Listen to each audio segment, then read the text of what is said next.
Crime ಕಾರ್ನರ್ಗೆ ಸ್ವಾಗತ. ನಾನು ಉಮರ್ ಫಾರೂಕ್. ನನ್ನನ್ನು ಮದುವೆ ಆಗ್ತೀನಿ ಅಂತ ಮೋಸ ಮಾಡಿದ್ದಾನೆ. ಈಗ ಬೇರೆ ಯುವತಿ ಜೊತೆಗೆ ಮದುವೆ ಆಗಿದ್ದಾನೆ.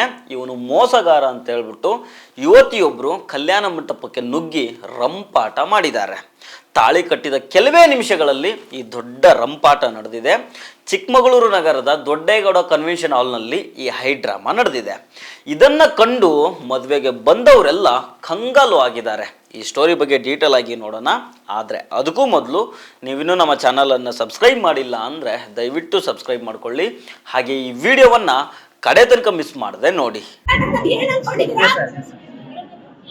ನಾನು ಎಷ್ಟು ಸ್ಟ್ರಾಂಗ್ ಇದ್ದೀನಿ ಅಂತ ನನಗೆ ಗೊತ್ತಿಲ್ಲ. ಒಂದು ರೂಪಾಯಿ ದುಡ್ಡು ಬೇಕಾಗಿಲ್ಲ. ಇದ್ದಾರೆ ಬಚ್ಚವರಿಗೆ ತಲುಪಬೇಕು. ಈ ಸಮಾಜದಲ್ಲಿ ತರ ಆಗ್ತಿರೋ ಅನ್ಯಾಯ ಗೊತ್ತಾಗಬೇಕು. ಎಂಟರ್ಟೈನ್ಮೆಂಟ್ ಅಲ್ಲ ಜೀವನ ಇದು. ಹೆಣ್ಮಕ್ಳ ಪ್ರಶ್ನೆ ಇದು.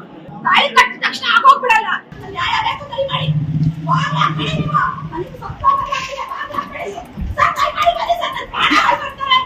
ನನಗೆ ಮದುಮಗ ತಾಳಿ ಕಟ್ಟಿದ ಕೆಲವೇ ನಿಮಿಷಗಳಲ್ಲಿ ಯುವತಿಯೊಬ್ಬರು ಕಲ್ಯಾಣ ಮಂಟಪಕ್ಕೆ ನುಗ್ಗಿ ಬಂದು ರಂಪಾಟ ಮಾಡಿದ್ದಾರೆ.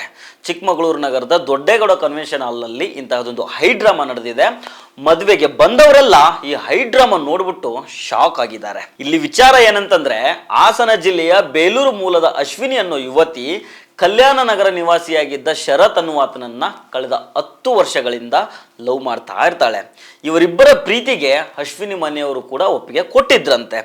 ಈ ಮೊದಲು ಶರತ್ ಕೂಡ ಅಶ್ವಿನಿ ಮನೆಗೆ ಹೋಗಿ ಹೆಣ್ಣು ಕೇಳಿದ್ದಂತೆ. ನಿಮ್ಮ ಮಗಳನ್ನ ನಾನು ಮದುವೆ ಆಗ್ತೀನಿ, ನನಗೆ ಕೊಡಿ ಅಂತ ಕೇಳಿದ್ದಂತೆ. ಹೀಗಾಗಿ ಬೇರೆ ಬೇರೆ ಕಡೆಗಳಿಂದ ಸಂಬಂಧಗಳು ಬಂದರೂ ಕೂಡ ಅಶ್ವಿನಿಯನ್ನ ಮದುವೆ ಮಾಡಿರಲಿಲ್ಲ ಅಂತ ಹೇಳಲಾಗ್ತಾ ಇದೆ. ವಿಷಯ ಈಗಿರುವಾಗ ಶರತ್ ಅಶ್ವಿನಿಗೆ ಕೈ ಕೊಟ್ಟು ಇನ್ನೊಂದು ಹುಡುಗಿಯನ್ನ ಮದುವೆ ಆಗಿದ್ದಾನೆ. ಅಶ್ವಿನಿಗೆ ಶರತ್ ಮದುವೆ ಆಗ್ತಿರೋ ವಿಚಾರ ಗೊತ್ತಾಗ್ತಾ ಇದ್ದಂಗೆನೆ ಇಮಿಡಿಯೇಟ್ ಆಗಿ ಆತನ ಮನೆಗೆ ಹೋಗಿ ವಿಷಯ ಎಲ್ಲ ಹೇಳಿ ಮದುವೆ ನಿಲ್ಲಿಸುವಂತೆ ಹೇಳಿರ್ತಾಳೆ. ಅಲ್ಲಿ ಶರತ್ ಕುಟುಂಬಸ್ಥರ ಜೊತೆ ವಾಗ್ವಾದ ಕೂಡ ನಡೆದಿರ್ತದೆ. ಆದರೆ ಈಗ ನಿಶ್ಚಯ ಆಗಿರೋ ಮದುವೆಯನ್ನು ಮುರಿದುಕೊಳ್ಳೋದಕ್ಕೆ ಶರತ್ ಕುಟುಂಬ ಒಪ್ಪಿರೋದಿಲ್ಲ ಅಂತ ಹೇಳಲಾಗ್ತಾ ಇದೆ. ಈಗ ಆಗಿದ್ದೇನಂತಂದ್ರೆ, ಶರತ್ಗೆ ಬೇರೆ ಹುಡುಗಿ ಜೊತೆ ಮದುವೆ ಮಾಡೋದಕ್ಕೆ ನಿಶ್ಚಯ ಮಾಡಿ ದೊಡ್ಡೇಗೌಡ ಕನ್ವೆನ್ಷನ್ ಹಾಲ್ನಲ್ಲಿ ಮದುವೆ ಸಮಾರಂಭ ಆಯೋಜನೆಗೊಂಡಿರುತ್ತೆ. ಈ ವಿಚಾರ ಮತ್ತೆ ಅಶ್ವಿನಿಗೆ ಗೊತ್ತಾಗುತ್ತೆ.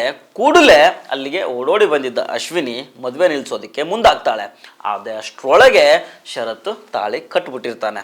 ಅವನು ನನ್ನನ್ನು ಮದುವೆ ಆಗ್ತೀನಿ ಅಂತ ಮೋಸ ಮಾಡಿದ್ದಾನೆ.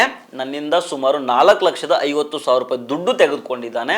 ಆತನಿಗೆ ಇದಕ್ಕೂ ಮೊದಲು ಈಗಾಗಲೇ ಬೇರೊಂದು ಹುಡುಗಿ ಜೊತೆಗೆ ಮದುವೆ ಕೂಡ ಆಗಿತ್ತು. ಮದುವೆ ಆದ 2 ತಿಂಗಳಿಗೇನೆ ಡಿವೋರ್ಸ್ ಕೂಡ ಕೊಟ್ಟಿದ್ದಾನೆ. ಇವತ್ತು ಮತ್ತೊಬ್ಬ ಹುಡುಗಿ ಜೊತೆಗೆ ಮದುವೆ ಆಗ್ತಾ ಇದ್ದಾನೆ. ಮೊದಲು ಆ ಹುಡುಗಿಗೆ ಈಗ ನನಗೆ ಮೋಸ ಮಾಡಿ ಬೇರೆ ಹುಡುಗಿಯನ್ನ ಮದುವೆ ಆಗ್ತಾ ಇದ್ದಾನೆ ಅಂತ ಆರೋಪ ಮಾಡಿದ್ದಾಳೆ. ಇದೇ ವಿಚಾರಕ್ಕೆ ನಾನು ಆತನ ವಿರುದ್ಧ 3 ಕೇಸ್ಗಳನ್ನು ದಾಖಲು ಮಾಡಿದ್ದೆ. ಆತ 3 ಕೇಸ್ಗಳಿಗೂ ಸ್ಟೇ ತಂದ್ಕೊಂಡಿದ್ದಾನೆ. ಇವತ್ತು ಮದುವೆ ಮನೆಗೆ ಹೋಗಿ ಗಲಾಟೆ ಮಾಡಿದ್ದಕ್ಕೆ ಆತನ ಕಡೆಯವರು ನನ್ನ ಮೇಲೆ ದಾಳಿಗೆ ಟ್ರೈ ಮಾಡಿದ್ದಾರೆ, ನನ್ನನ್ನು ಎಳೆದಾಡಿದ್ದಾರೆ, ನನ್ನ ಮೇಲೆ ಹಲ್ಲೆ ಮಾಡಿದ್ದಾರೆ ಅಂತ ಆರೋಪ ಮಾಡಿದ್ದಾರೆ. ನಾನು ಎಷ್ಟು ಸ್ಟ್ರಾಂಗ್ ಇದ್ದೀನಿ ಅಂತ ನನಗೆ ಗೊತ್ತಿಲ್ಲ. ಒಂದು ರೂಪಾಯಿ ದುಡ್ಡು ಬೇಕಾಗಿಲ್ಲ. ಇದ್ದಾರೆ ಬಚ್ಚವರಿಗೆ ತಲುಪಬೇಕು. ಈ ಸಮಾಜದಲ್ಲಿ ತರ ಆಗ್ತಿರೋ ಅನ್ಯಾಯ ಗೊತ್ತಾಗಬೇಕು. ಎಂಟರ್ಟೈನ್ಮೆಂಟ್ ಅಲ್ಲ ಜೀವನ ಇದು. ಹೆಣ್ಮಕ್ಳ ಪ್ರಶ್ನೆ ಇದು.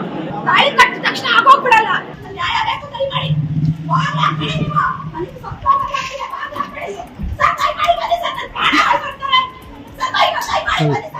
ಶರತ್ತು ನಿನ್ನನ್ನೇ ಮದುವೆ ಆಗೋದಾಗಿ ಭರವಸೆ ನೀಡಿ ಈ ಯುವತಿಯನ್ನ ನಂಬಿಸಿರ್ತಾನೆ. ಯುವತಿಯ ಕುಟುಂಬಕ್ಕೂ ಶರತ್ ಪರಿಚಯ ಇರುತ್ತೆ. ಇಬ್ಬರ ಮದುವೆಗೆ ಒಪ್ಪಿಗೆ ಸಿಕ್ಕಿರುತ್ತೆ. ಕಳೆದ ನವರಾತ್ರಿ ಸಮಯದಲ್ಲಿ 2 ಕುಟುಂಬಗಳ ನಡುವೆ ಮದುವೆ ಮಾತುಕತೆ ನಡೆದಿತ್ತು ಅಂತ ಹೇಳಲಾಗ್ತಾ ಇದೆ. ಆದರೆ ಶರತ್ ತನ್ನ ಮೊದಲ ಮದುವೆಯನ್ನು ಮುಚ್ಚಿಟ್ಟಿರ್ತಾನೆ. 3 ವರ್ಷಗಳ ಹಿಂದೆ ಮದುವೆಯಾಗಿ ಡಿವೋರ್ಸ್ ತೆಗೆದುಕೊಂಡಿದ್ದ ಅವನು ಈ ವಿಷಯವನ್ನು ಹಳೆ ಗರ್ಲ್ಫ್ರೆಂಡ್ಗೆ ಹೇಳದೆ ಮತ್ತೆ ಪ್ರೀತಿಯ ನಾಟಕ ಆಡಿರ್ತಾನೆ. ದುಬೈಗೆ ಹೋಗೋದಾಗಿ ಸುಳ್ಳು ಹೇಳಿ ತಪ್ಪಿಸ್ಕೊಂಡಿರ್ತಾನೆ. ಈಗ ಶರತ್ ಬೇರೆ ಯುವತಿ ಜೊತೆ ಮದುವೆ ಆಗ್ತಿದ್ದಾನೆ ಅನ್ನೋದು ಗೊತ್ತಾಗ್ತಾ ಇದ್ದಂಗೆನೆ ಹಾಸನದಿಂದ ಚಿಕ್ಕಮಗಳೂರಿಗೆ ಓಡೋಡಿ ಬಂದ ಸಂತ್ರಸ್ತ ಯುವತಿ ಶರತ್ ಮನೆಗೆ ಹೋಗಿ ಮೋಸದ ಬಗ್ಗೆ ಪ್ರಶ್ನೆ ಮಾಡ್ತಾಳೆ. ಚಿಕ್ಕಮಗಳೂರು ನಗರ ಪೊಲೀಸ್ ಸ್ಟೇಷನ್ ಅಲ್ಲಿ ದೂರು ದಾಖಲು ಮಾಡಿರ್ತಾಳೆ. ಪೊಲೀಸರು ಶರತ್ತನ್ನ ಕರೆಸಿ ಬುದ್ಧಿವಾದ ಹೇಳಿರ್ತಾರೆ. ಮದುವೆ ನಿಲ್ಲಿಸುವಂತೆ ಹೇಳಿ ಪ್ರೀತಿಸಿ ಮದುವೆಯಾಗೋದಾಗಿ ನಂಬಿಸಿದ ಯುವತಿಯನ್ನೇ ಮದುವೆ ಆಗುವಂತೆ ಸಲಹೆ ಕೂಡ ಕೊಟ್ಟಿರ್ತಾರೆ. ಸ್ಟೇಷನ್ನಲ್ಲಿ ಪೊಲೀಸರ ಮುಂದೆ ಒಪ್ಕೊಂಡಿದ್ದ ಶರತ್ ಮರುದಿನಾನೇ ಬೇರೊಬ್ಬ ಯುವತಿಯ ಜೊತೆಗೆ ಕಲ್ಯಾಣ ಮಂಟಪದಲ್ಲಿ ಮದುವೆಗೆ ರೆಡಿ ಆಗ್ತಾನೆ. ಈಗ ಶರತ್ಗೆ ಬೇರೆ ಯುವತಿ ಜೊತೆ ಮದುವೆ ಆದ್ರೂ ಈ ಯುವತಿ ತನ್ನನ್ನೇ ಮದುವೆ ಆಗಬೇಕು ಅಂತ ಹಠ ಹಿಡಿದಿದ್ದಾಳೆ. ಸೊ ಫ್ರೆಂಡ್ಸ್, ಇದು ಇವತ್ತಿನ ಕ್ರೈಮ್ ಕಾರ್ನರ್. ಮತ್ತೆ ಭೇಟಿ ಆಗ್ತಿರೋಣ. ನಮಸ್ಕಾರ.